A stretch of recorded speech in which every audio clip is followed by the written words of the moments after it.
Logical reasoning या logic किसको कहते हैं, ठीक है, तो इसके बारे में बहुत सारी डेफिनेशंस है। लॉजिक या लॉजिकल रीजनिंग, तो ये है कह सकते हैं, एक डेफिनेशन है टू आर्ग्यू करेक्टली या टू थिंक करेक्टली, ठीक है, अपने थॉट को करेक्ट करना।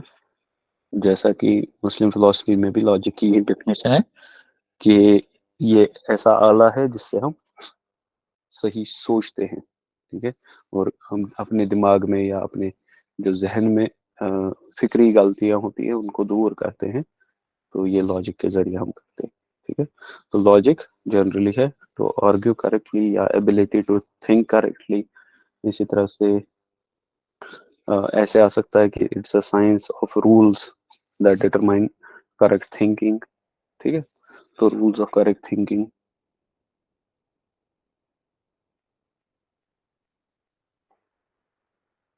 थिंकिंग या थॉट,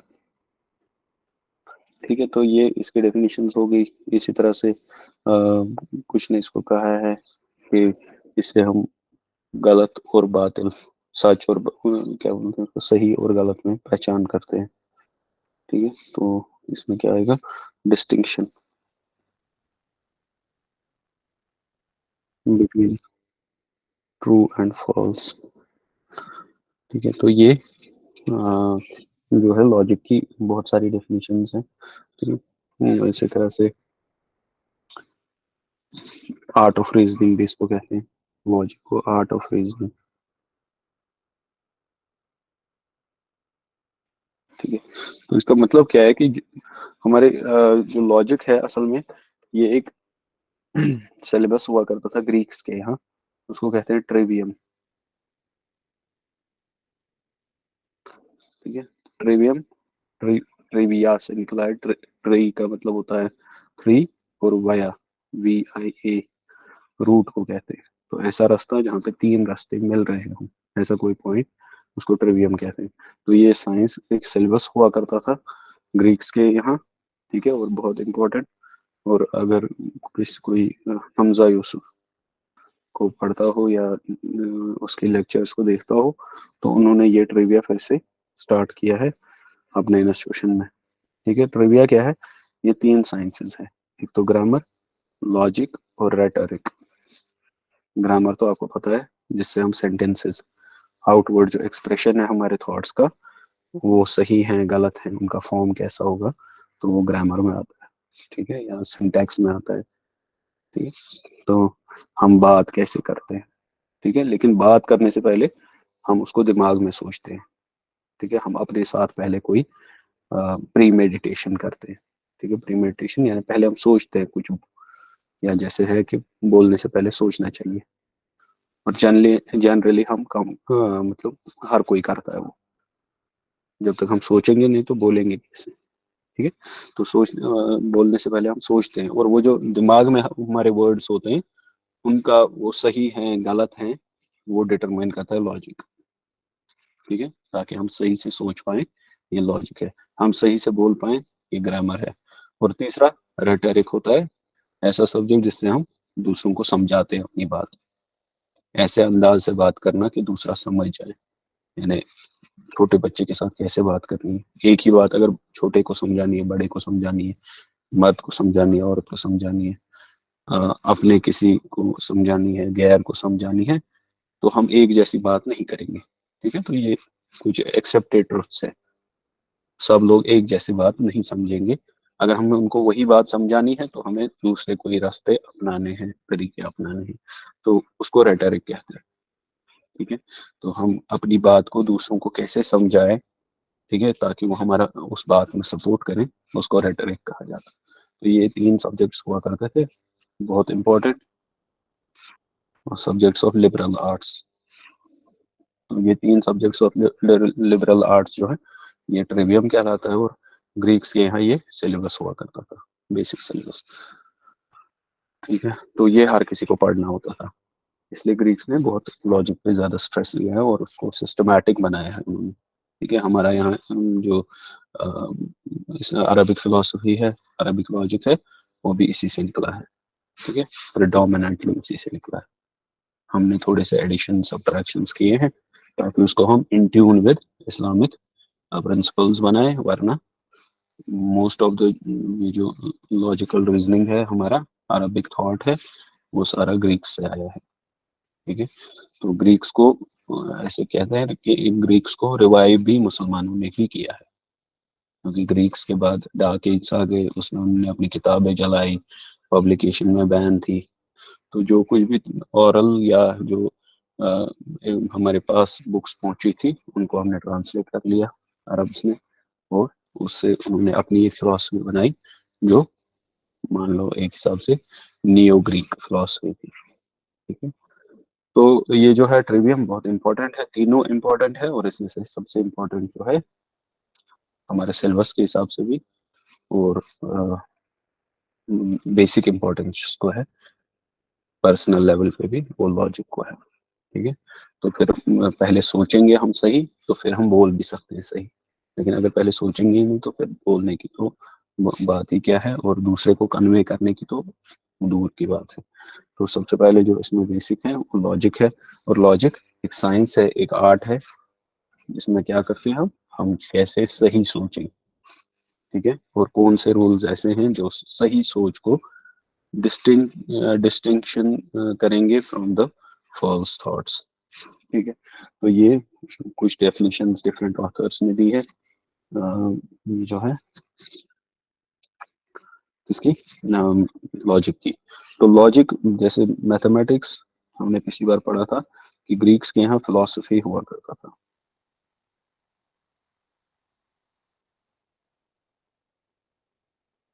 ठीक है, एक ब्रांच इसकी डिफरेंट ब्रांच होती थी, मैथ है, एपिस्टेमोलॉजी है, इसी तरह से फिजिक्स है, इसी तरह से मेटाफिजिक्स है। तो ये कुछ ब्रांच थे जिसकी जो उन्होंने डिवाइस की थी, स्टडी की।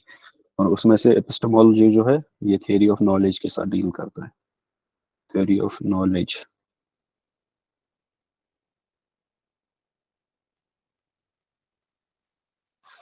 थ्योरी ऑफ नॉलेज यानी इल्म किसको कहते हैं, जो नॉलेज है ये किससे बनती है, किस चीज को हम नॉलेज कहेंगे, किस चीज को नहीं कहेंगे। ठीक है, तो ये थ्योरी ऑफ नॉलेज जो है इसी का एक पार्ट था लॉजिक। ठीक है, तो लॉजिक थ्योरी ऑफ नॉलेज का ही एक पार्ट है। तो यहाँ से ये डिवाइड होके एक सेपरेट डिस्टिंक्ट जो है ब्रांच बन गया लॉजिक। और इसकी जो सबसे पहली बुनियाद है वो पढ़ा पहले भी लोगों ने है, लेकिन सबसे पहली बुनियाद जो logic as a separate science, इसको एरिस्टोटल ने दिया। ठीक है, एरिस्टोटल की बहुत सारी बुक्स हैं। ठीक है, तो जिनको अरब्स ने फिर उसकी सारी बुक्स को कंबाइन करके उनको ट्रांसलेट किया, जैसे इब्न सीना की सबसे इम्पोर्टेंट इसमें अशिफा है। अशिफा इसी की अरिस्टोटल की किताबों का तर्जुमा है। तो बहुत सारी किताबें हैं जिनको ट्रांसलेट किया इब्न रुश्द ने किया, अम, इब्न सीना ने किया, या फिर अल गजाली ने इस पे काम किया। तो इस तरह से जो है लॉजिक मुस्लिम्स में आ गया। तो सबसे पहली बेसिस जो है इसकी अरिस्टोटल ने डाली, ऑल्दो बाकी जगह पे भी लॉजिक था, जैसे इंडिया चाइना में। ठीक है, या और भी जगह हो सकता है, लेकिन जो सिस्टमैटिक इसको बनाया वो ग्रीक से बनाया, और ग्रीक्स में एरिस्टोटल ने इसको किताबी शक्ल दी या as a part of curriculum. तो वो अरिस्टोटल ने किया। ठीक है, तो ये है लॉजिक। तो स्टडी ऑफ रीजनिंग या आर्ट ऑफ रीजनिंग या साइंस ऑफ रीजनिंग, या साइंस, या it's a tool to argue correctly या थिंक करेक्टली। इस तरह से डिफरेंट इसकी, लेकिन एक ही इसका जो ऑब्जेक्टिव है वो ये है कि ताकि हम अपनी सोच को सही बना सकें, और हमारी सोच जो है वो यूनिफॉर्म हो जाए। ठीक है, किसी भी स्टडी या साइंस हम ऐसी चीज को कहते हैं जिससे हम यूनिफॉर्मिटी लाए। ठीक है, जैसे मान लो ग्रामर के बहुत सारे रूल्स हैं, ठीक है।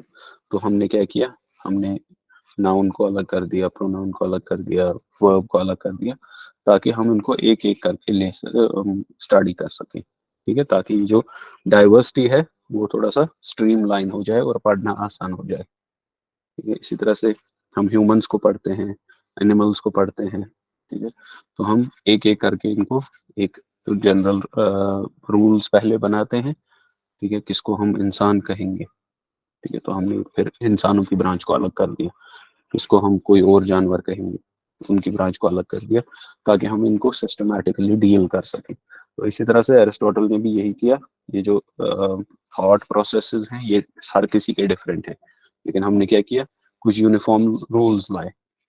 ठीक है, जिनके जिनका फॉलो करना बहुत जरूरी है। तो उन रूल्स को हम लॉजिक कहेंगे, और वो रूल्स क्या है वो हम पढ़ेंगे। तो इसमें सबसे पहला टॉपिक जो है वो है types of reasoning. Logical reasoning के टाइप्स क्या हैं। तो टाइप्स ऑफ रीजनिंग में यूजुअली दो पढ़ाए जाते हैं। वो बहुत सारे हो सकते हैं, लेकिन दो पढ़ाए जाते हैं, या तीन कभी पढ़ाए जाते हैं। पहला उसमें डिडक्टिव रीजनिंग, दूसरा इंडक्टिव। ठीक है, तो ये मेन दो टाइप्स हैं और हमारे लिए इम्पोर्टेंट है। तीसरा एबडक्शन है, या एबडक्टिव लॉजिक, या एबडक्टिव रीजनिंग। तो इस तरह से तीन ब्रांच में भी कर सकते हैं। दो मेन इंपॉर्टेंट है क्योंकि वो पढ़ने लायक है। जो तीसरी है ये पढ़ने लायक नहीं है, ये कोई भी कर लेता है। तीसरी का मतलब हो गया गैस वर्क। ठीक है, तो गैस वर्क तो कोई भी कर लेता है।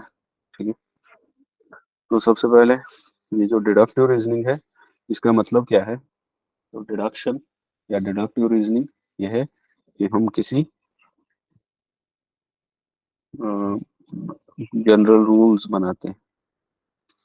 जनरल रूल्स जो होते हैं उनसे हम स्पेसिफिक इन्फरेंस लेते हैं। मान लो हमने कोई जनरल रूल बनाया कि सूरज हमेशा ईस्ट से चढ़ता है, ईस्ट से चढ़ता है, ईस्ट से चढ़ता है और वेस्ट में। ठीक है, तो गुरूब होता है। तो मान लो हमारे पास जो है ये एक स्टार किसी भी प्लैनेट का किस डायरेक्शन में आता है, ये हम हमारा एक जनरल रूल है कि डायरेक्शन जो है सन की वो ईस्ट टू वेस्ट है। तो इस जनरल रूल से फिर हम स्पेसिफिक इंस्टेंसेस बनाएंगे। ठीक है, यानी अगर हमारा मान लो शैडो बन रहा है। ठीक है, शैडो हमारा ईस्ट में बन रहा है, तो इसका मतलब हो गया सन इस वक्त वेस्ट में। शैडो हमारा वेस्ट में बन रहा है तो सन इस वक्त ईस्ट में है। ठीक है, इसी तरह से जब सन चढ़ेगा तो रोशनी होगी। ऐसा नहीं हो सकता सन चढ़े और रोशनी ना हो। ठीक है, तो ये जो है ये डिडक्टिव है कि हम कोई जनरल रूल से स्पेसिफिक इन्फरेंसेस निकालते हैं या स्पेसिफिक चीजें निकालते हैं। ठीक है, तो हमारे पास जो है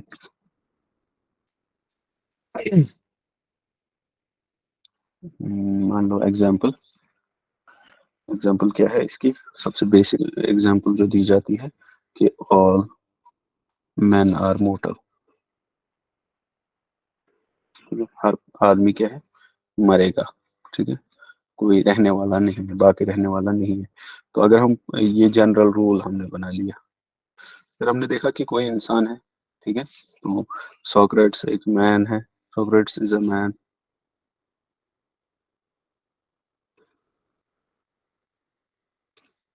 तो इसका मतलब हो गया अगर हर कोई आदमी मरने वाला है, सोक्रेट्स भी एक आदमी है, तो क्या होगा कि सोक्रेट्स भी फिर मरने वाला है। ठीक है, तो फिर तो कोई और जो अगर किसी को भी हम इस एग्जाम्पल में लाएंगे स्पेसिफिक में, तो हर कोई मरने वाला है। ठीक है, सोक्रेट्स मरने वाला है, एरिस्टोटल मरने वाला है, कोई और एवेरोस मरने वाला है, इब्न सीना मरने वाला है, इस तरह से। ठीक है, तो जो भी स्पेसिफिक होगी उन पे हम ये रूल जनरल जो हमने बनाया है इसको अप्लाई करते हैं।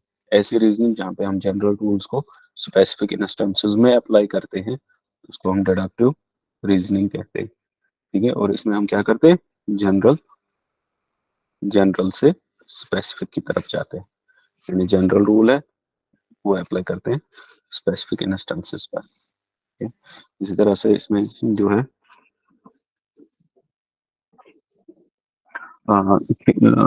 मान लो इसमें क्या होता है कि हमारा स्कोप कम हो जाता है। तो जनरल रूल एक बड़ा है जिसके अंदर बहुत सारे लोग आ सकते हैं, बहुत सारे इंस्टेंसेस आ सकते हैं, लेकिन हम क्या करते हैं, जनरल रूल से स्पेसिफिक की तरफ जाते हैं। तो हमारा जो दायरा होता है सोच का, वो नैरो हो जाता है। पहले हम जनरल रूल देते हैं जिसमें सब आते हैं, सबको अकोमोडेट करता है कोई रूल, लेकिन फिर रूल को जब हम अप्लाई करते हैं तो हम स्पेसिफिक इंस्टेंसेस पे अप्लाई करते हैं। ठीक है, तो ये डिडक्शन कहलाता है। ठीक है, तो इसमें क्या है, इसमें ये है कि कोई नई नॉलेज नहीं मिल रही है हमें। हमारे पास ऑल मैन आर मॉर्टल है, ये हमारे पास नॉलेज है। तो सॉक्रेट्स इज अ मैन, तो ये भी मरने वाला है, ये कोई नई नॉलेज नहीं है। और कोई और आदमी है, वो भी मरने वाला है। फिर तीसरा आदमी है, वो भी मरने वाला है। तो कोई नई नॉलेज हमें नहीं मिल रही है डिडक्शन से। तो डिडक्शन में क्या है, नो न्यू नॉलेज। ठीक है, तो नो न्यू नॉलेज इसमें जनरेट होती है, इसमें कोई नई नॉलेज जनरेट नहीं होती। ठीक है, तो ये हो गया एक। दूसरा जो है इंडक्शन, इसका बिल्कुल अपोजिट है। इंडक्शन का मतलब, इंडक्शन इंडक्शन का मतलब है कि हम स्पेसिफिक इंस्टेंसेस से स्पेसिफिक इंस्टेंसेस से जनरल रूल बनाते हैं। स्पेसिफिक इंस्टेंसेस से जनरल रूल कैसे बनाते हैं हम, कि हमने देख लिया कि जो काइट है,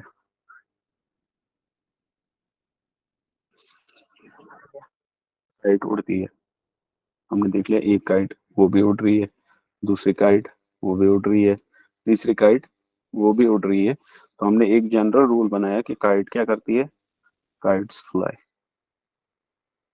ठीक है, तो काइट वन फ्लाई कर रही है, काइट टू फ्लाई कर रही है, काइट एन फ्लाई कर रही है। ठीक है, तो हमने इससे क्या बनाया, एक जनरल रूल बनाया कि जब भी काइट होगी तो वो फ्लाई करेगी। ये तो ये एक जनरल स्पेसिफिक इंस्टेंसेस से हमने एक जनरल रूल बनाया। तो इसकी वजह से क्या हुआ कि मान लो ये जो काइट्स सब हमने देखी, सब काइट्स हमने देखी और हमने देखा इनको उड़ते हुए, तो हमने क्या किया कि सारी काइट्स उड़ रही है। अब हमने कहीं पे एक काइट देखी, ठीक है, तो आप अपनी लाइफ में भी महसूस कर सकते हो कि हमने कहीं बैठी हुई काइट देखी, अब हमें इसको पकड़ना है। तो हमारे दिमाग में पहले से ये रूल होगा कि काइट्स उड़ती हैं। क्यों, क्योंकि हमें इस सब से पता चला कि काइट सारी उड़ती हैं। ठीक है, तो हम क्या करेंगे, आहिस्ता आहिस्ता कदम डालेंगे या कोई जाल पहले से बिछा के रखेंगे। ठीक है, तो ठीक है, तो हमारे जहन में पहले से होगा कि ये काइट उड़ रही है, लेकिन पता चला कि वो काइट लंगड़ी है। तो क्या वो उड़ पाएगी, नहीं उड़ पाएगी। लेकिन हमारे पास एक नई नॉलेज आ गई कि सारी काइट्स उड़ती हैं, जो हमारे पास ऑलरेडी नहीं थी। काइट वन उड़ रही है, काइट टू उड़ रही है, काइट थ्री उड़ रही है, तो हमने प्रिज्यूम कर लिया कि सारी काइट्स उड़ती हैं।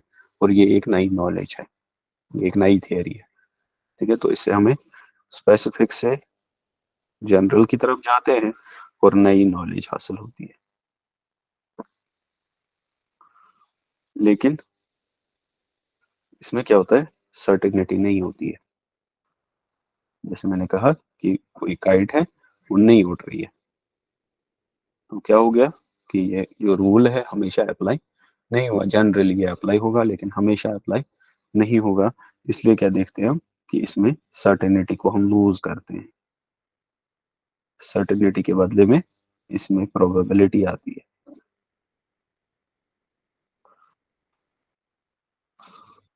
ठीक है, तो तो सर्टेनिटी हम लूज करते हैं और प्रोबेबिलिटी हमें हासिल होती है। लेकिन इसमें क्या होता है, डिडक्शन में, डिडक्शन में नई नॉलेज नहीं होती है, जो नॉलेज हमें ऑलरेडी पता है वही मिलती है हमें। ठीक है, इसलिए हम सर्टन होते हैं और इसमें सर्टेनिटी होती है। ठीक है, जैसे मान लो 2 + 2 तो हम 4 कहेंगे, ठीक है, क्योंकि ये कोई ऐसी चीज नहीं है कि ये इससे डिफरेंट होगी। 2 + 2 हमेशा 4 ही होगा, ठीक है, क्योंकि हमने जो ये सिस्टम बनाया है, हमने जो ये ग्रामर बनाया है, हमने जो ये मैथमेटिकल लैंग्वेज बनाई है, वो इस तरह बनाई है कि 2 + 2 हमेशा 4 होगा। तो ये एक डिडक्टिव रीजनिंग है, 2 + 2 हमेशा 4 होगा, और ये हम सर्टन है, ठीक है। तो इसमें हम सर्टन है, या मान लो 2 और 2 पार्ट्स हैं, पार्ट्स हमेशा होल से लेस होते हैं, ठीक है, parts are always lesser than the wholes, ठीक है। जैसे 2 भी 4 से कम है, और ये 2 भी, या 3 + 1 है तो 3 भी कम है, 1 भी कम है, ठीक है। तो parts are always lesser than the whole. अब हमने देखा कि किसी भी, कोई कप गिर गया, तो इसमें से कोई टुकड़ा निकला, तो क्या ये टुकड़ा बड़ा होगा या छोटा होगा, ठीक है। तो हमारा दिमाग ऑलरेडी कहेगा कि ये तो छोटा ही होगा क्योंकि ये पार्ट है, ठीक है। तो हमें लेकिन पता नहीं होती है हम कर क्या रहे हैं, ठीक है। तो लेकिन हम जब सोचते हैं ये चीज कि कोई भी इंसान जो फिट होगा, वो ये नहीं सोचेगा कि प्याले का टुकड़ा प्याले से बड़ा होगा, ठीक है, या किसी और चीज का टुकड़ा, प्लेट टूट गया, उसका टुकड़ा प्लेट से बड़ा होगा, क्योंकि ये जो डिडक्टिव रीजनिंग है, ये ऑलरेडी नॉलेज हमें पता है, हम इसको स्पेसिफिक इंस्टेंसेस पे अप्लाई कर रहे हैं। लेकिन इंडक्शन में क्या होता है, हमें पता नहीं होती है, फिर हम एक चीज देखते हैं, जैसे मान लो शीशा, शीशा टूट जाता है, रबर नहीं टूटता, तो ये हमें कैसे पता चला, हमने शीशा गिराया, हमने रबर गिराया, शीशा टूट गया, रबर भी टूट, रबर भी नहीं टूटा। फिर हमने दोबारा देखा, शीशा टूट गया, रबर नहीं टूटा। फिर तीसरी बार देखा, इसी तरह से मल्टीपल टाइम्स पे हमने ये एक्सपेरिमेंट किया, और हमारे यहाँ एक थ्योरी बन गई कि शीशा ब्रिटल होता है, टूट जाता है, लेकिन रबर नहीं टूटता, ब्रिटल नहीं होता। तो हमें एक नई नॉलेज मिल गई। तो जब भी कोई शीशा लाएगा तो हम क्या लिखेंगे उस पे, हैंडल विद केयर, क्योंकि हम कहेंगे ये तो वो शीशा नहीं है जो टूटा था, लेकिन हमने कहा कि ये भी शीशा है तो ये भी टूट सकता है, ठीक है। और इसी तरह से कोई भी रबर की चीज देखेंगे, तो ये वो नहीं है जो हमने देखी थी ना टूटते हुए, ठीक है। तो लेकिन हम ये श्योर होंगे कि ये नहीं टूटेगी, लेकिन कभी कभार वो फेल भी हो सकता है, क्योंकि मैंने कहा इसकी वजह से जो है सर्टेनिटी हम लूज करते हैं और प्रोबेबिलिटी पे आ जाते हैं, ठीक है। मान लो हमने रबर को 0 केल्विन तक ठंडा कर लिया, ठीक है, एब्सोल्यूट जीरो पे वो बिल्कुल सॉलिड बन जाएगी, ठीक है। उसकी जो फ्लूइडिटी है या मोबिलिटी है वो बिल्कुल खत्म हो जाएगी। अगर उस टेम्परेचर पे हमने इसको गिरा दिया, रबर को गिरा दिया, तो उसके भी टुकड़े हो जाएंगे। तो इसका मतलब हो गया, ये प्रोबेबल है कि रबर नहीं टूटेगा, लेकिन सर्टन नहीं है। लेकिन जो डिडक्टिव रूल्स होते हैं वो सर्टन होते हैं, ठीक है, क्योंकि वो हमें कोई नई नॉलेज नहीं देते, वो ऑलरेडी उसी जो नॉलेज ऑलरेडी देयर है, उसी को एक्सट्रैक्ट करते हैं स्पेसिफिक इंस्टेंसेस में, ठीक है। तो डिडक्शन हम कहते हैं जब हम जनरल रूल्स पर की बेसिस पर स्पेसिफिक इंस्टेंसेस का फैसला करते हैं, और अब इंडक्टिव कहते हैं हम जब हम कुछ इंस्टेंसेस को ऑब्जर्व करते हैं और उसकी वजह से जनरल रूल बनाते हैं, ठीक है। जैसे मान लो मोबाइल देखने से बच्चे खराब हो जाते हैं, ठीक है। तो ये एक इंडक्टिव रीजनिंग है कि हम देख रहे हैं, एक बच्चे को देखा, वो मोबाइल से खराब हो गया, फिजिकली भी मेंटली भी खराब हो गया, ठीक है। तो या बिहेवियर भी उसका चेंज हो गया। दूसरे को भी देखा मोबाइल से खराब हो रहा है, तीसरे से को भी देखा मोबाइल से खराब हो रहा है, तो हमने क्या कहा, बच्चों को मोबाइल मत दो। हो सकता है कोई बच्चा इतना अच्छा हो, लाख मोबाइल उसके पास हो, लेकिन वो खराब ना हो जाए, ऐसा हो सकता है, लेकिन ये प्रोबेबल नहीं है, ठीक है, क्योंकि ये जो इंडक्टिव रीजनिंग है सर्टेन नहीं हो सकता, प्रोबेबल है, ठीक है। तो इसका मतलब हो गया कि जब भी हम मोबाइल देंगे तो बच्चा खराब होगा, ठीक है, लेकिन पूरा हम सर्टेन नहीं होंगे। तो इसमें जो इंडक्शन में हम सर्टेनिटी को लूज करते हैं और हमें प्रोबेबिलिटी मिलती है, यानी ज्यादा चांसेस हैं, ज्यादा चांसेस हैं इस चीज के होने के, ठीक है। इसी तरह से एक है क्लासिकल एग्जांपल जो इंडक्टिव में दी जाती है, ब्लैक स्वान की। ठीक है, ब्लैक स्वान, स्वान्स जो यूरोप में थे वो सारे वाइट हुआ करते थे। ठीक है, तो किसी ने कह दिया कि मैंने हर जगह जहां भी गया हूँ स्वान्स क्या है, वाइट। तो उसने एक रूल बना लिया, स्वान, ऑल स्वान आर वाइट। ठीक है, अब इसने यूरोप में हर जगह देखा तो हर जगह वाइट ही पाए, तो इसने एक जनरल इंडक्टिव इन्फरेंस बनाई, इंडक्टिव रूल बनाया कि सारे स्वान्स कैसे होते हैं, वाइट। फिर आफ्टर विजिटिंग ये जो ऑस्ट्रेलिया है, ऑस्ट्रेलिया में देखा इसने एक स्वान तो ब्लैक है। ठीक है, तो उस ब्लैक की वजह से क्या हो गया, ये इंडक्टिव रीजनिंग सर्टन नहीं रहा। ठीक है, तो सर्टेनिटी इसमें नहीं है, हो सकता है कि कहीं पे अभी हमने नहीं देखा हो। ठीक है, तो ये एक इंडक्टिव रीजनिंग है। ठीक है, तीसरा जो है एबडक्टिव रीजनिंग है या गेस वर्क है। इसको एबडक्शन कहते हैं। अब एबडक्शन क्या है कि हम कोई गेस बता देते हैं, वो हो भी सकता है नहीं भी हो सकता है, और on the basis of our experiences वो कभी ज्यादा करीब होता है सच के और कभी दूर होता है सच के। ठीक है, मान लो हमने आसमान की तरफ देख लिया, ठीक है, और हमारे दिल में आया कि आज बारिश होगी। ठीक है, तो फिर बारिश हो भी सकती है नहीं भी हो सकती है, लेकिन ये क्या है, ये गैस है। हाँ, अनलेस कि हमारी आदत हो कि जब भी हम आसमान को काला देखते हैं तो बारिश होती है, या कभी बादल हो और विंड ना हो, बारिश होती है। ठीक है, तो तब तो हम कह सकते हैं on the basis of induction, personal induction से कि बारिश हो सकती है। लेकिन अगर हम यूं ही आसमान की तरफ देख लें और हमारे गट फीलिंग या हमारे जो इंट्यूशन हमारा कह रहा है कि हमें वहम में आ गया कि बारिश होगी और हमने कह दिया बारिश होगी, भले ही फिर हो या ना हो, ये नॉलेज नहीं होगा। ठीक है, ये नॉलेज नहीं है, या ये कोई वैलिड रीजनिंग नहीं है। ठीक है, गट फीलिंग होना। ठीक है, या कभी ऐसा लगता है कि हो ना, डेजा वू, हम किसी आदमी से मिलते हैं और हमें लगता है कि इससे तो हम पहले भी मिले हैं। ठीक है, लेकिन हमें वो पता याद भी आता है कि हाँ हमने ऐसे ही सलाम की थी, या कोई काम करते हैं हम तो हमें लगता है कि हमने पहले भी ये ऐसे किया है और हमने नहीं किया हो, इसको डेजावू कहा जाता है। तो वो एक एबडक्शन है, गेस वर्क है।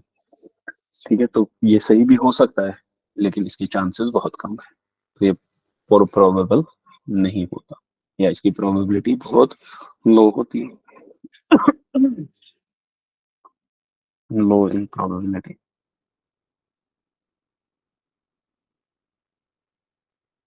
इसको हम अबडक्शन कहते हैं या गेस वर्क कहते हैं।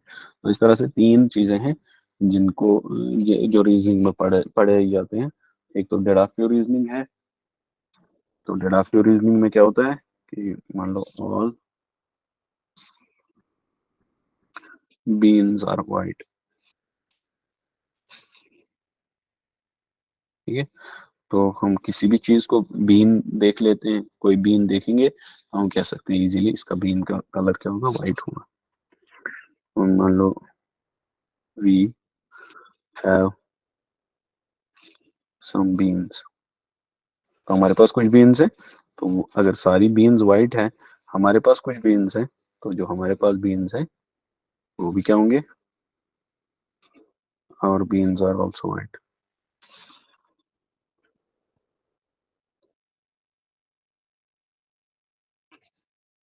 ठीक है, तो ये एक डिडक्टिव रीजनिंग है।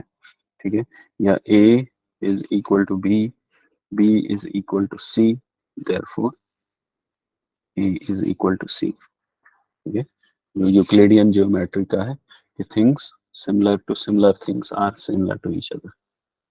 ठीक है, या things similar to same thing are similar to each other. ठीक है, यानी मैं मान लो, या ये लाइन इस लाइन के बराबर है लेकिन ये लाइन इस लाइन के बराबर है, तो इसका मतलब होगा ये तीनों लाइन आपस में बराबर, ठीक है। तो ये एक, ये है, इसको कहते हैं एक्सियम, ठीक है। तो ये हम जनरली रिकॉग्नाइज करते हैं एज ट्रू, ठीक है। तो एक दो चीजें जो किसी एक चीज के बराबर होंगी, तो एक ही चीज के बराबर होंगी, तो वो दोनों आपस में भी बराबर होंगी, ठीक है। मान लो ए और बी सी के बराबर दोनों हैं, तो फिर ये दोनों भी बराबर होने चाहिए, ठीक है। तो ये एक डिडक्टिव रीजनिंग है। इसके अलावा इंडक्टिव रीजनिंग की एग्जांपल है, ठीक है। मान लो हमने किसी बैग में से या डब्बे में से बीन्स निकाले, ठीक है। तो हमने देखा कि बीन्स फ्रॉम दिस बॉक्स या बॉक्स ए आर वाइट, ठीक है। तो ये बीन्स हमने किसी बॉक्स से निकाले और ये वाइट है, तो इसका मतलब हो गया all beans in this box A R white. क्यों? क्योंकि हमने जब भी उसमें से बीन्स निकाले तो वो वाइट ही निकले, तो हम कहते हैं कि इसमें तो सारी वाइट है, ठीक है। या जो सैम्पलिंग होती है, किसी चीज का सैंपल निकालते हैं हम, जैसे ब्लड का, ब्लड का टेस्ट करने के लिए हम कितना खून निकालते हैं? थोड़ा सा, कि सारा निकालते हैं? तो थोड़ा सा ही निकालते हैं, ठीक है। तो हम देखते हैं कि इस ब्लड सैंपल में आरबीसीज कम है, तो इसका मतलब हो गया सारे ब्लड में आरबीसीज कम है, ठीक है। तो ये एक इंडक्टिव रीजनिंग है, ठीक है। डिडक्टिव रीजनिंग इसमें क्या होगी कि ब्लड रेड होता है, इंसानों का ब्लड रेड होता है, तो कोई अहमद इंसान है, तो इसका खून भी क्या होगा, ठीक है। इसी तरह से फ्रॉग्स का या किसी इंसेक्ट का, ग्रास होपर्स का ब्लड ट्रांसपेरेंट होता है, ठीक है। तो एम कोई एम एक ग्रास होपर है, तो इसका ब्लड भी कैसा होगा? वाइट होगा, ये सॉरी ट्रांसपेरेंट होगा। तो इस तरह से ये एक डिडक्टिव रीजनिंग है, लेकिन ब्लड सैंपलिंग जिसमें भी होती है वो एक इंडक्टिव रीजनिंग होती है। जैसे मान लो हम दवाइयां बना रहे हैं, गवर्नमेंट हमें चेक करने आ रहा है, क्वालिटी कंट्रोल, तो वो किसी भी डब्बे में से, किसी या मल्टीपल डब्बों में से एक एक वायल उठा रही है दवाई की, और उनको टेस्ट कर रहे हैं, और उनने कहा कि इसमें अब सारे जो जो भी इंग्रेडिएंट्स लिखे हैं सारे ठीक हैं, सेहत के लिए अच्छा है। तो ये इन्होंने क्या किया कि हमने डिफरेंट सैंपल्स उठाए, वो सब ठीक है, तो मतलब हो गया सारे डब्बे ठीक है, ठीक है। तो ये एक इंडक्टिव रीजनिंग है। तीसरा एबडक्शन का।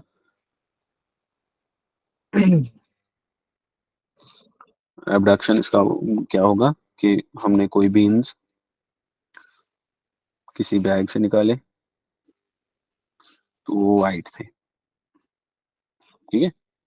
बैग ए या बॉक्स ए से हमने कोई बीन्स निकाले, वो वाइट हैं। अब हमने क्या देखा कि पड़े हुए हैं, आसपास पड़े हुए हैं वाइट बीन्स,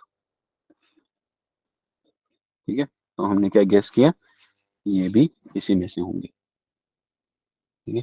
तो ये नॉर्मल है, हम हर हर दिन करते हैं ऐसा, ठीक है। मान लो दूध गिरा हो तो हम किस में देखेंगे? दूध के ही जो कंटेनर होगा उसी में देखेंगे, ठीक है। लेकिन हो सकता है वो किसी गिलास में हो, लेकिन जनरली हम इसी में देखेंगे, दूध के कंटेनर में ही। तो ऐसे ही बीन्स हमने देखे, एक बैग में वाइट बीन्स हैं, फिर हमने पड़े हुए देखे वाइट बीन्स, तो हमने कहा कि ये वाइट बीन्स इसी बैग में से गिर गए हैं, तो ये क्या अबडक्शन है, ठीक है। तो ये सही भी हो सकता है, गलत भी हो सकता है, और इसकी प्रोबेबिलिटी ज्यादा नहीं होती, ठीक है। लेकिन जो इंडक्शन होता है उसकी हाई प्रोबेबिलिटी होती है, जितना अच्छा इंडक्शन होगा उतना हाई प्रोबेबिलिटी होगा।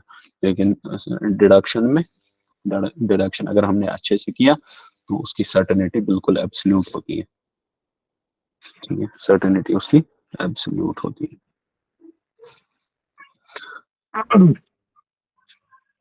तो इसको हम कह सकते हैं ऐसे,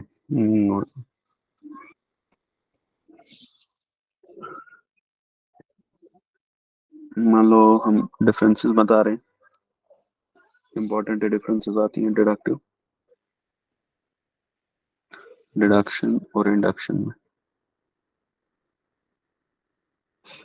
तो डिडक्शन और इंडक्शन में डिफरेंसेस, पहला डिडक्शन जनरल टू स्पेसिफिक होता है, induction specific to general rule होता है। दूसरा, ये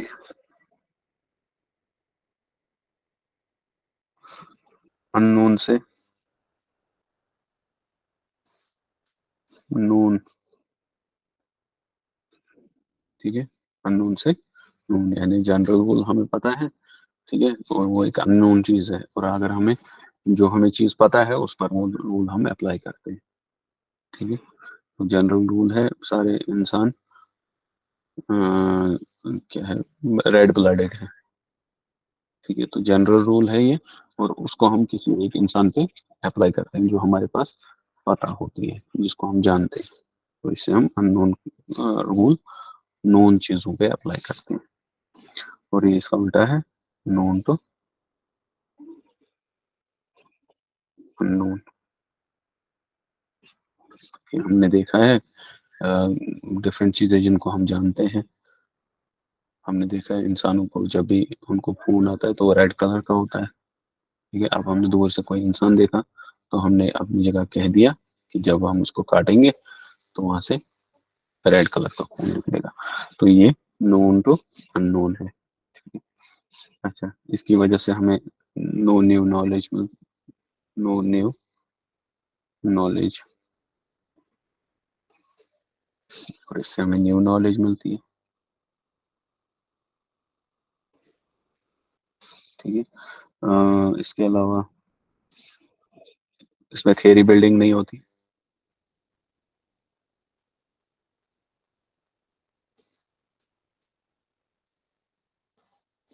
थियरी बिल्डिंग नहीं होती है, हमारे पास ऑलरेडी एक रूल होता है, उसको हम अप्लाई करते हैं, ठीक है, क्या होता है, थियरी बिल्डिंग होती है।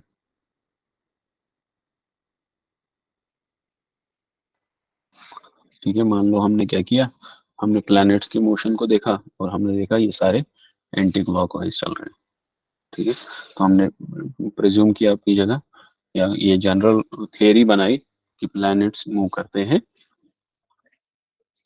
काउंटर क्लॉकवाइज, ठीक है, तो ये एक थियरी है, फिर हम उसको और सैंपल्स पे टेस्ट करेंगे, किसी और सोलर सिस्टम पे, किसी और गैलेक्सी में, किसी और स्टार पे, तो स्टार के इर्द गिर्द जो प्लैनेट्स होंगे उन पे हम टेस्ट करेंगे, तो अगर ठीक निकली तो हम हमारी थ्योरी को और ज्यादा वेट मिलेगा, और ज्यादा सर्टन सर्टन हो जाएगी, लेकिन अल्टीमेटली सर्टन सर्टन नहीं रहेगी, क्योंकि ये हम नोन ये एक अननोन चीज है जो हम थियरी बता रहे हैं। हो सकता है कहीं पे कोई प्लैनेट हो जो उल्टा घूम रहा हो, जैसे मार्स, ठीक है, तो मार्स उल्टा घूमता है, जिसकी वजह से बहुत सालों तक हम जो है जियोसेंट्रिक मॉडल को फॉलो कर रहे थे। जियोसेंट्रिक मॉडल यानी अर्थ के इर्द गिर्द सारे प्लैनेट्स घूमते हैं, सन भी घूमता है, ठीक है, तो उसमें क्या हो रहा था, एक इंटरेस्टिंग सी चीज है, कभी कभी क्या होता है, अभी भी बहुत सारे कह रहे हैं कि जियोसेंट्रिक मॉडल अच्छा है। अब इसमें क्या हो रहा था कि हमारी अर्थ है, हम देख रहे थे सन भी इसी के इर्द गिर्द घूम रहा है, बाकी प्लैनेट्स पे इसी के इर्द गिर्द घूम रहा है, लेकिन जब मार्स को देखा गया तो वो साल ये एक ही बार, ये सारे एक ही बार नजर आने चाहिए दिन को, ठीक है, या सॉरी साल को, ठीक है, ये इसी के साथ चल रहे हैं, ठीक है, तो वो क्या कर रहा था, मार्स पैटर्न बना रहा था, कभी दिखता था कभी नहीं दिखता था, कभी पीछे दिखता था कभी आगे दिखता था, तो फिर उन्होंने जियोसेंट्रिक मॉडल वालों ने अपनी एक थियरी दी थी कि सारे लोग सर्कुलर ये जो है ऑर्बिट में चलते हैं, लेकिन इसका स्प्रिंग लाइक ऑर्बिट है, ठीक है, यानी ऐसा मार्स का, तो इसकी वजह से हमें ये पैटर्न फॉलो करने में मुश्किल हो रही है। फिर गैलीलियो ने देखा, कॉपरनिकस ने देखा, उन्होंने देखा कि ऐसा नहीं है, ये इस वजह से हो रहा है कि ये जो है ये सब सन के इर्द गिर्द घूम रहे हैं और हम भी सन के इर्द गिर्द घूम रहे हैं। चलो, तो ये एक जो थियरी बनाई थी, ये बहुत सालों बाद फेल हो गई। इसका मतलब हो गया इंडक्शन में जो थियरी बिल्डिंग होती है, ये प्रोबेबल होती है, हाईली प्रोबेबल हो सकती है, लेकिन एब्सोल्युटली सर्टन नहीं होती। जैसे कुछ लॉज हजारों साल बाद टूटते हैं, जैसे ये जो है यूक्लिडियन ज्योमेट्री। यूक्लिड,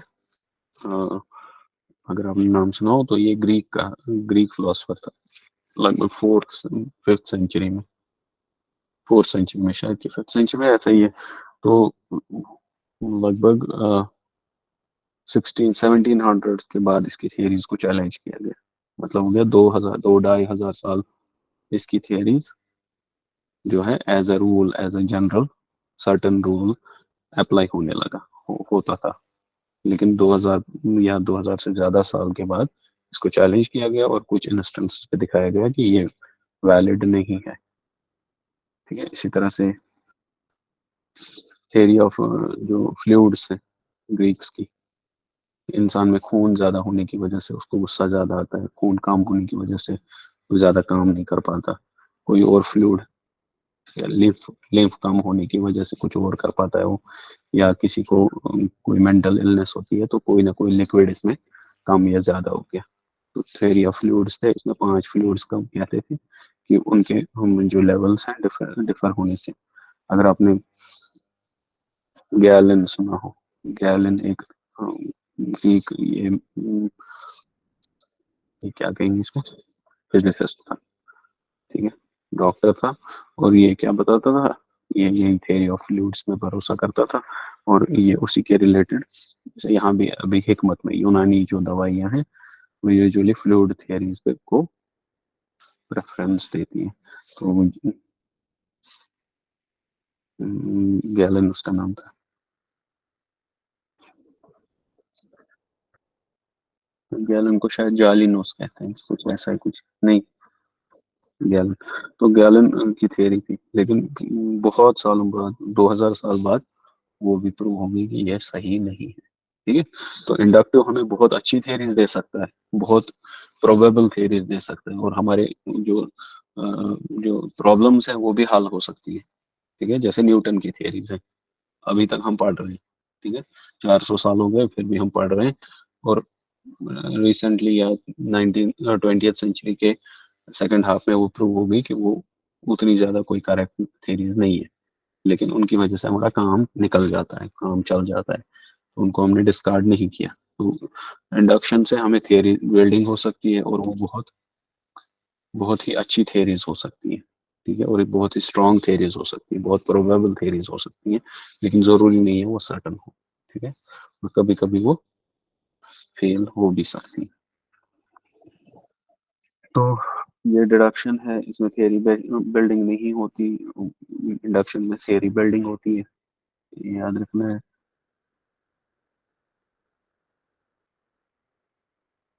ठीक है, और कुछ, ठीक है, बस इतना काफी है। तो ये डिडक्टिव और इंडक्टिव में फर्क क्या है, इसके अलावा इसमें आता है आर्ग्यूमेंट।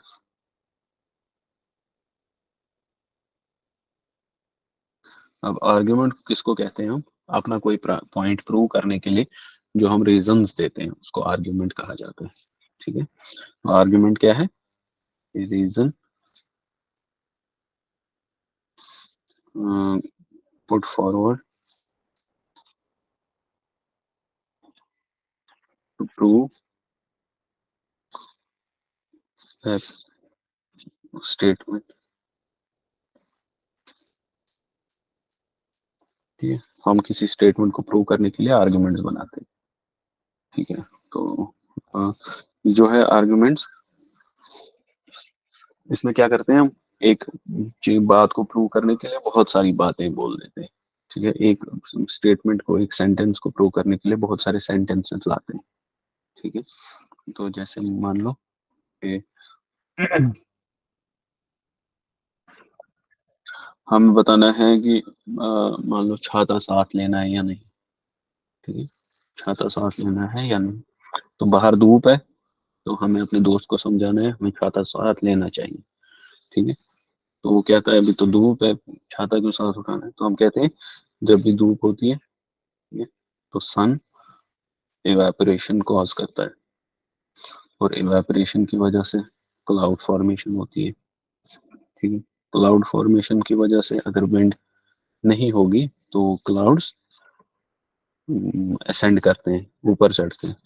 ठीक है। मान लो स्ट्रेटोस्फेयर में पहुंच गए। स्ट्रेटोस्फेयर में स्ट्रेटोस्फेयर में नेगेटिव टेम्परेचर होता है। ठीक है। तो टेम्परेचर की गिरावट से कंडेंसेशन होगी, और कंडेंसेशन की वजह से रेनफॉल होगी। ठीक है। तो इसलिए हमारा क्या है, रेनफॉल जब होगी तो छाता लेना जरूरी है।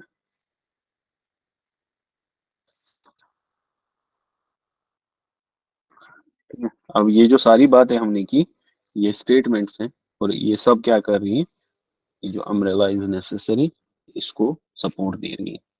ठीक है। तो ये जो सारी बातें हमने एक बात को प्रूव करने के लिए रीजंस दिए, तो इसको हम आर्गुमेंट कहते हैं। हमने एक आर्गुमेंट पेश किया। ठीक है। तो आर्गुमेंट क्या होता है, ये एक सीरीज ऑफ ये रीजंस है जिसकी वजह से हम कोई बात प्रूव करते हैं। ठीक है। तो ये सारी, ये अब जो ये बात हमने की, ये आर्गुमेंट पेश किया, तो ये वीक आर्गुमेंट हो सकता है, लेकिन आर्गुमेंट है। तो आर्गुमेंट का स्ट्रक्चर क्या होता है, बहुत सारी बातें एक बात को प्रूव करने के लिए हम पेश करते हैं।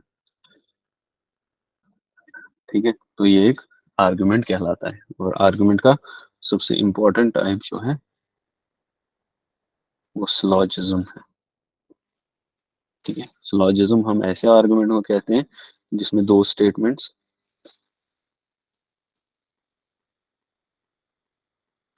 हम लाते हैं टू प्रूव वन स्टेटमेंट। दो स्टेटमेंट्स को हम आगे पेश करते हैं ताकि हमारी एक स्टेटमेंट ट्रू हो जाए, या पैटर्न बन जाए। ठीक है। तो ये जो दो स्टेटमेंट्स जो हम पुट फॉरवर्ड करते हैं, इनको प्रमाइसेस कहा जाता है। ये प्रेमिसेस। ठीक है। तो इनको प्रेमिसेस कहा जाता है, या प्रमाइसेस। और जो एक स्टेटमेंट हम प्रूव करना चाहते हैं उसको हम कंक्लूजन कहते हैं। ठीक है। कंक्लूजन हम प्रूव करना चाहते हैं, और प्रमाइसेस हम उसके सपोर्ट में लाना चाहते हैं। ठीक है। तो जब दो स्टेटमेंट्स और एक कंक्लूजन हो, दो प्रेमिसेस एंड वन कंक्लूजन हो, तो ऐसे आर्गुमेंट को हम सिलॉजिज्म कहते हैं। ठीक है। ऐसे आर्गुमेंट को हम सिलॉजिज्म कहते हैं। अब ये जो आर्गुमेंट है,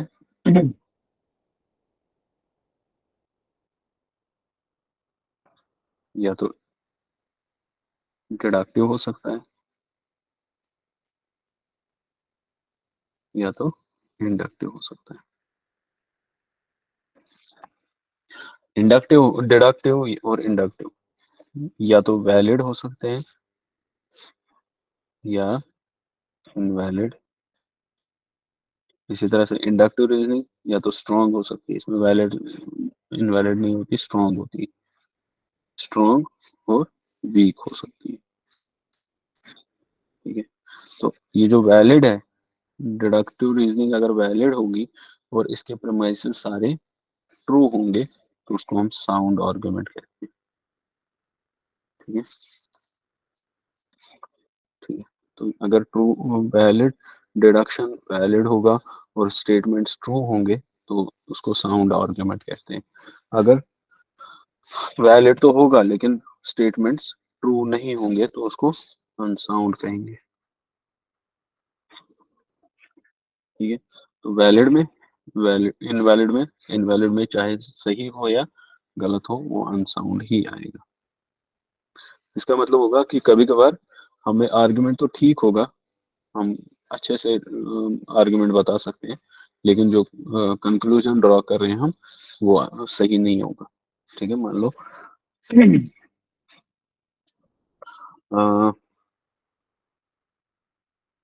अलेक्जेंडर वॉज अ लाइन।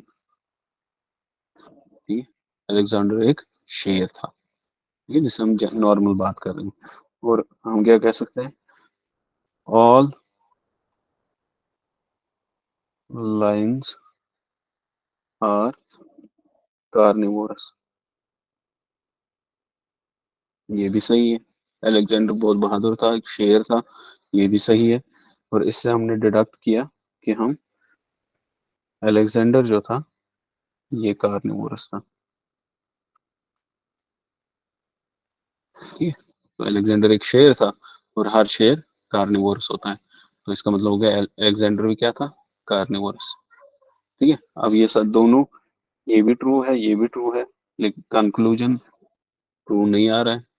तो ये कौन सी रीजनिंग है, ये अनसाउंड रीजनिंग है। क्यों? क्योंकि इसके प्रमाइसेस भले ही ट्रू हो दोनों, इसका जो रीजनिंग है वो इनवैलिड है।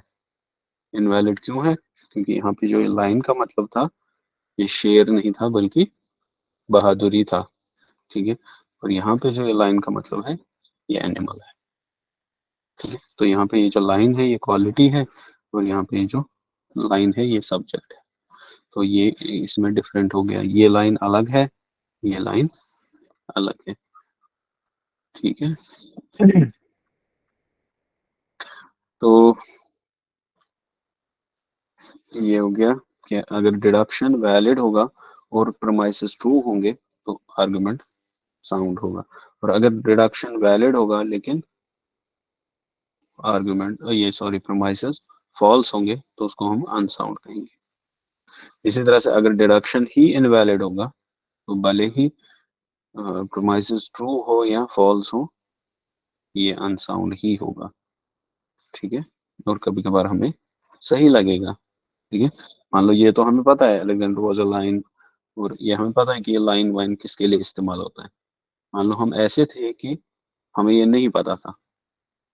ठीक है। मान लो हम पहली बार किताब पढ़ रहे हैं और उसमें लिखा है अलेक्जेंडर इज अ लाइन और ऑल लाइन्स रोर, सो अलेक्जेंडर रोड। ठीक है। तो अगर हमें नहीं पता है ये मेटाफोरिकल सेंस में यूज किया गया है या एज ए जो है कहावत यूज किया गया है, तो हम भी धोखा खा जाएंगे, क्योंकि ये वैलिड रीजनिंग है।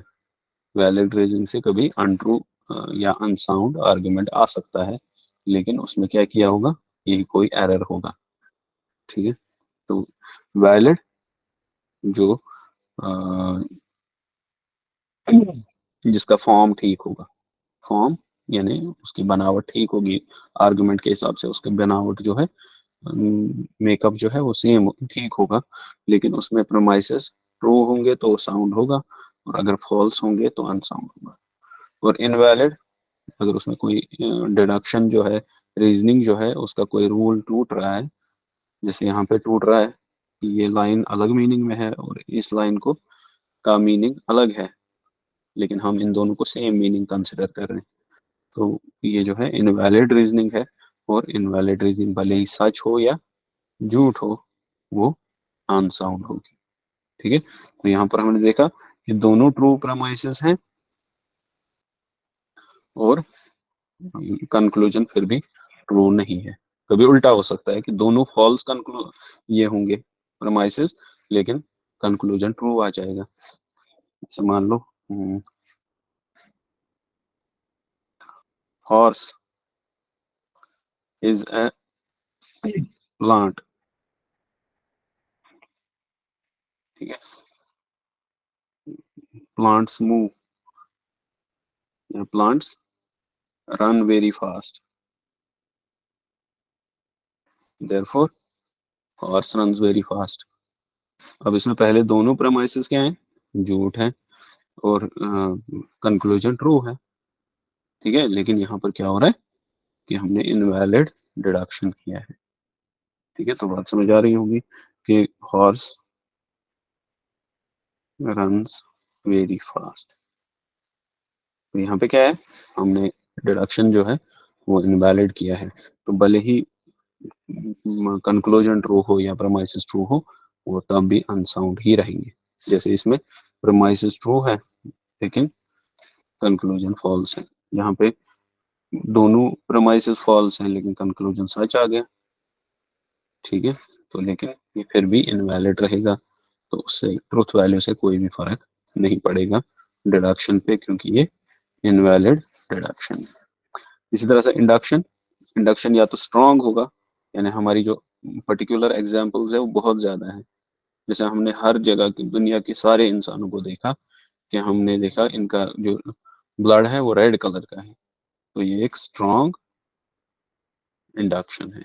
या हम खून का सैंपल लेते हैं और उसमें से हम ब्लड शुगर या इसी तरह से आरबीसी काउंट या इसी तरह से white blood cells count, platelet count, ये कंसिडर करते हैं और देखते हैं कि इंसान के पूरे खून में आरबीसी कितनी है। तो ये एक स्ट्रॉन्ग इंडक्शन है, क्योंकि हमारा खून यूनिफॉर्म होता है, जो खून हमारी उंगलियों में है वही हमारे हार्ट में भी होता है। ठीक है, तो ये यूनिफॉर्म है, यूनिफॉर्मिटी की वजह से ये इंडक्शन बहुत स्ट्रॉन्ग है। ठीक है, इसमें सर्टेनिटी तो नहीं है लेकिन हाई प्रोबेबिलिटी है। इसी तरह से कभी कभार इंडक्शन वीक हो सकता है। ठीक है, हमने देखा कि कोई रेत है, रेत रेड कलर की है, या मान लो यहाँ की एग्जांपल है कि हमने जो कश्मीर में रेत देखेंगे वो डार्क कलर की होगी। ठीक है, मिट्टी जैसा रंग, ये जो है पत्थरों जैसा पथरीला रंग होगा, ग्रीनिश होगा, ब्लूइश हो सकती है रेत। ठीक है, तो मान लो हमने हर जगह ग्रीन ही ग्रीन देखी है हर रेत, हम क्या कंसिडर कर रहे हैं कि ये जो रेत है ये हमेशा क्या होती है, ग्रीन। फिर हम जाते हैं राजस्थान, तो राजस्थान में हम देख लिया रेगिस्तान में रेत तो रेड कलर की है, तो हमारा जो इंडक्शन है ये टूट गया। लेकिन अगर हम इसको टेस्ट में करते कश्मीर में कहीं पे भी, तो हमारा ठीक आ जाता। ठीक है, तो ये मतलब हो गया इंडक्शन हमने ठीक किया, लेकिन ये वीक इंडक्शन था। तो वीक इंडक्शन की जो है ज्यादा ज्यादा प्रोबेबल नहीं होता। अब ये जो स्ट्रॉन्ग आर्ग्यूमेंट्स हैं, स्ट्रॉन्ग इंडक्टिव रीजनिंग है, अगर उसमें कंक्लूजन हमेशा ट्रू आया तो उसको हम कोजेंट कहते हैं। कोजेंट आर्ग्यूमेंट, कोजेंट स्ट्रॉन्ग ही है या साउंड ही है, साउंड कोजेंट स्ट्रॉन्ग सेम है। और अगर इसका जो है ये ट्रू नहीं आया हमेशा, ठीक है, यानी फॉल्स इंस्टेंसेस आए, कभी कभार ये टेस्ट फेल हो गया, तो ये इसको हम अनकोजेंट कहेंगे। इसी तरह से वीक आर्गुमेंट भी अनकोजेंट होता है, यानी ज्यादा स्ट्रांग नहीं होता है और ज्यादा लायबल होता है तो ब्रेक इन टेस्ट। ठीक है, तो इस तरह से ये जो है आर्गुमेंट और इसके टाइप्स हैं। ठीक है, तो इतना काफी है आज।